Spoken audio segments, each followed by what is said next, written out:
207 into 3 parts such that all parts in AP.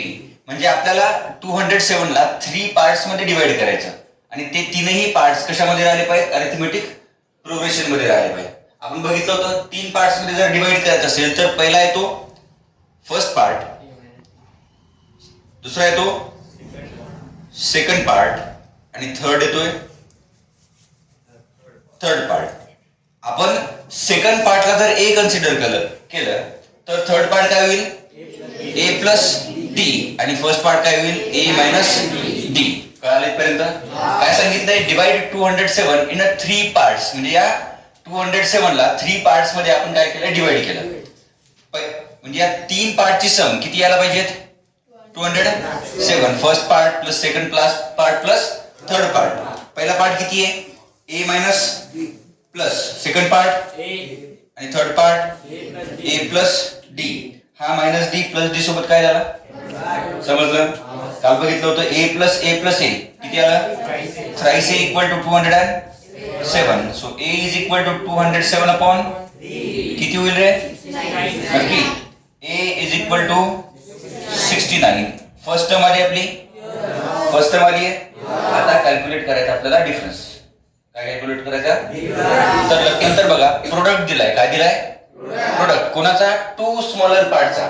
लक्ष द्या, first part second part आणि third part म्हणजे हे 2 पार्टचा प्रोडक्ट काय आला पाहिजे,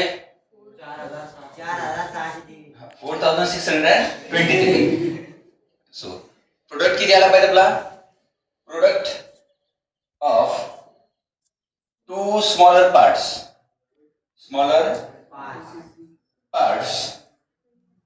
फर्स्ट पार्ट काय आपला स्मॉलर ए मायनस डी आणि सेकंड पार्ट काय ए, किती आला पाहिजे 4623.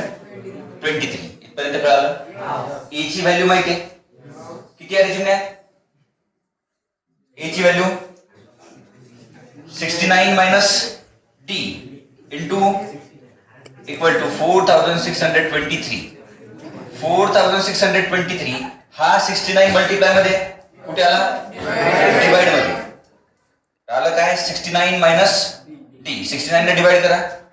लक्ष द्या, 69 म्हणलं 69 67 जा म्हणजे आला 69 मायनस डी इक्वल टू 67. हा मायनस डी ट्रान्सपोज केला इकडे, 69 इक्वल टू 67 प्लस डी. हा 67 ट्रान्सपोज केला, काय आलंय, डी ची व्हॅल्यू काय आली आहे,